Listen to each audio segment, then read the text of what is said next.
2월 6일 말씀 묵상하겠습니다. 함께 기도하겠습니다. 하나님, 우리가 겉으로만 하나님의 말씀에 순종하는 척하는 자들 되지 않게 하시고 우리의 마음이 하나님을 닮게 하시고 하나님의 마음으로 신앙의 삶을 온전히 살아갈 수 있도록 도와주시옵소서. 예수님 이름으로 기도했습니다. 아멘. 오늘의 말씀은 누가복음 11장 37절에서 54절까지의 말씀입니다. 말씀을 함께 살펴보시기 전에 개인적으로 말씀을 꼭 읽으시고 묵상하는 시간 가지시기 바랍니다. 11장 37절입니다. 예수께서 말씀하실 때에 한 바리새인이 자기와 함께 점심 잡수시기를 청함으로 들어가 앉으셨더니 잡수시기 전에 손 씻지 아니함을 그 바리새인이 보고 이상히 여기는지라 라는 말씀으로 시작하고 있습니다.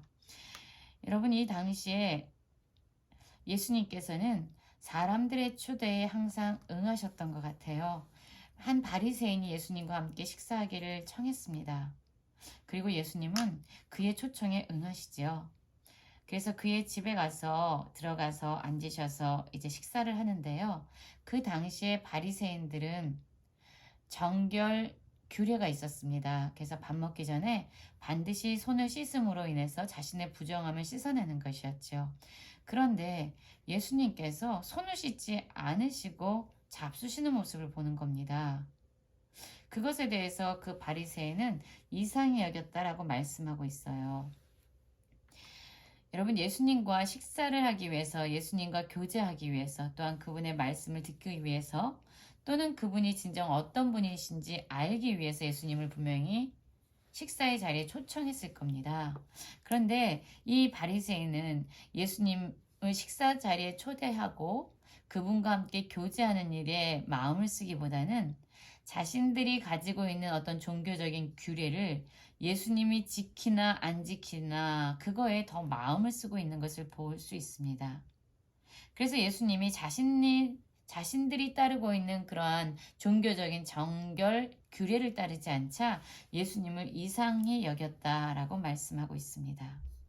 그런데 이 사람의 생각을요, 이미 예수님은 알고 계셨습니다. 39절에 보면 주께서 이르시되 너희 바리새인은 지금 장과 대접의 겉은 깨끗하나 너희 속에는 탐욕과 악독이 가득하도다 라고 말씀하고 있습니다. 그러시면서 어리석은 자들아 겉을 만드시니가 속도 만드시지 아니하셨느냐라고 말씀하고 있지요. 그렇습니다. 바리새인들과 당시의 종교 지도자들은요, 사람들이 지켜야 되는 많은 규례들을 세워놨습니다. 그래서 그들은요, 사람들을 볼 때에 그들이 인간의 전통으로, 장로의 전통으로 세워놓은 그 규례들을 지키나 안 지키나 사람들의 그런 행위에 대해서 많이 마음을 쓰고 집중하고 있었어요.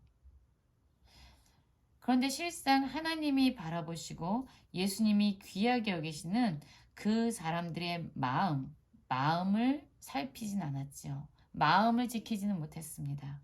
형식적으로, 종교적으로, 겉으로는 아주 하나님 앞에서 거룩하게 사는 척 했지만, 정말로 하나님이 관심 있게 바라보시는 사람들의 내면, 마음에는요, 하나님이 더럽게 여기시는 탐욕과 악독이 가득 찼다라고 얘기합니다.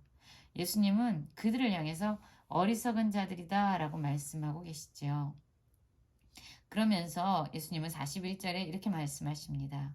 그러나 그 안에 있는 것으로 구제하라. 그리하면 모든 것이 너희에게 깨끗하리라. 지금 예수님께서는요, 종교적이고 외형적인 것, 형식적인 것에만 집중하고 있는 바리새인들의 그 마음을요, 바꿔놓고 계십니다. 그들의 관심을요, 외적인 것에서 내적인 것으로 지금 변화시키고 계십니다.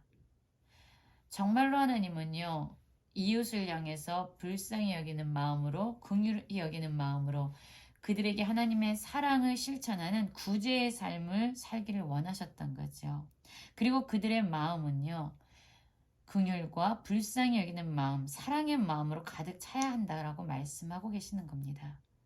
그래서 우리가 치중해야 될 것은 그냥 비본질적인 우리의 형식적인 종교 삶이 아니라 진정한 우리의 마음이 하나님의 마음을 닮음으로 말미암아 우리의 삶의 모습 역시 하나님이 드러나는, 하나님이 영광 받으시는 그런 거룩한 삶을 살아가야 된다고 말씀하시고 계십니다. 예수님께서는 이 뒤에 42절 이후의 말씀을 보면요, 계속 화 있을진저, 화 있을진저, 화 있을진저 그러면서 계속 화 있을진저를 반복적으로 말씀하고 있습니다. 그럼 예수님께서 화가 있을 것이다 라고 말씀한 첫 번째 부류의 사람들은 어떤 사람들일까요? 42절이죠. 화 있을진저 너희 바리새인이여, 너희가 박하와 운항과 모든 채소의 11조는 들이되 공의와 하나님께 대한 사랑은 버리는도다. 그러나 이것도 행하고 저것도 버리지 말아야 할지라, 이렇게 말씀하고 있죠. 그렇습니다. 예수님은요, 그냥 단지 마음을 보고 있진 않으세요. 마음만 중요하니까 너희들의 행동은 아무렇게나 해도 된다라고 말씀하고 있지 않습니다. 왜냐하면요, 우리의 마음은 우리의 삶의 모습으로 반드시 표현이 되어지게 되어 있기 때문이에요. 여러분, 우리의 입술에서 나오는 말은요, 반드시 우리의 마음을 담고 있습니다. 우리의 행동 하나는요, 무의식 중에 했던 행동이든 그렇지 않던 그 행동 하나하나는요, 우리의 마음이 담겨져 있어요. 예수님께서는 지금 이들에게 말씀하고 있습니다. 이 바리새인들에게요. 이들은요, 11조를 얼마나 정확하게 드렸는지 몰라요. 박하와 온양과 모든 채소와에 다 11조를 매겨서요, 하나하나 하나님께 다 드렸습니다. 그런데 여러분, 이들이 잊어버린 것이 있어요. 잃어버린 것이 있습니다. 그들의 겉모습은, 종교적인 행위는요, 엄청나게 거룩함을 쫓아 살아가는 것 같았지만 이 11조를 하라고 하셨던 하나님의 기본 정신, 하나님의 기본 의도를 그들은 잊어버리고 있었던 거예요. 11조가 무엇입니까? 우리의 모든 재정은 하나님께서 공급해 주시는 것을, 하나님이 우리의 공급의 주인이심을 인정하는 것이죠. 그리고 우리에게 주신 모든 것으로 하나님이 우리에게 은혜를 주셨기 때문에 그 은혜와 그 사랑을 우리의 이웃들에게 흘려 보내는 삶을 사는 것이 바로 11조의 기본 정신이었죠. 그래서 하나님의 공의와 하나님의 사랑의 표현으로 하나님은 11조를 말씀하신 거고, 우리는요, 우리의 마음이 정말로 하나님을 향한 공의로운 마음과 사랑의 마음으로 가득 차서 우리의 행실이 11조라는 모습으로 드러나도록 해야 된다는 거예요. 예수님은요, 이것도 행하고 저것도 버리지 말아야 된다. 행위도 중요하지만 그 행위는 반드시 우리의 마음을 통해서 나오는 진정한 행위여야 된다라고 강조가 있는 것입니다. 그런데 이 바리새인들은요, 형식은 있었지만 본질을 잊어먹은 거죠. 두 번째 또 말씀합니다. 화 있을진저 너희 바리새인들이여, 너희가 회당의 높은 자리와 시장에서 문안받는 것을 기뻐하도다. 이 사람들이요, 정말로 하나님의 말씀을 형식적으로, 종교적으로 정말로 열심히 지키는 것처럼 보였어요. 그런데 그것은 정말로 하나님을 경외하기 때문에, 하나님을 사랑하기 때문이 아니라 사람들로부터 자신이 높임을 받고 자신이 영광을 받고 자신이 인정받기 위한 하나의 도구에 불과했던 거죠. 이들은 하나님을 향한 경외심과 사랑을 잊어버렸습니다. 그들의 마음은 오직 자신에 대한 영광, 자신의 이기심, 자기 영광으로 가득 차 있었던 거죠. 또한 44절에서도 예수님은 화 있을진저라고 말씀하고 있습니다. 너희여, 너희는 평토장한 무덤 같아서 그 위에 밟는 사람이 알지 못하는도다. 한 율법교사가 예수에게 대답하여 이르되, 선생님 이렇게 말씀하시니 우리까지 모욕하심이니이다 라고 말하고 있죠. 평토장한 무덤, 이 이스라엘은요, 무덤을 어떻게 했습니까? 그 바위에 넣거나요, 바위에 넣었기 때문에 그것이 오랜 세월이 지나면요, 무덤인지 아닌지 구분이 안 돼서 그 위에다가 사람들이 자신도 알지 못하는 사이에 그 무덤을 밟을 수가 있는 거죠. 만질 수가 있는 거죠. 그럼 어떻게 됩니까? 더럽혀지게 되잖아요. 부정하게 되잖아요. 시체를 만진 자들은 부정하게 되거든요. 무덤을 만진 자도 마찬가지죠. 이 말씀은 뭐냐면요, 이 바리새인들은요, 겉은 아주 거룩한 것처럼 보여요. 부정해 보이지 않아요. 그런데 그들의 속은요, 마치 시체를 묻고 있는 무덤처럼 아주 더럽고 부정하기 때문에 이들을 사실 터치하는 것 자체가 부정함을 입게 되는 거죠.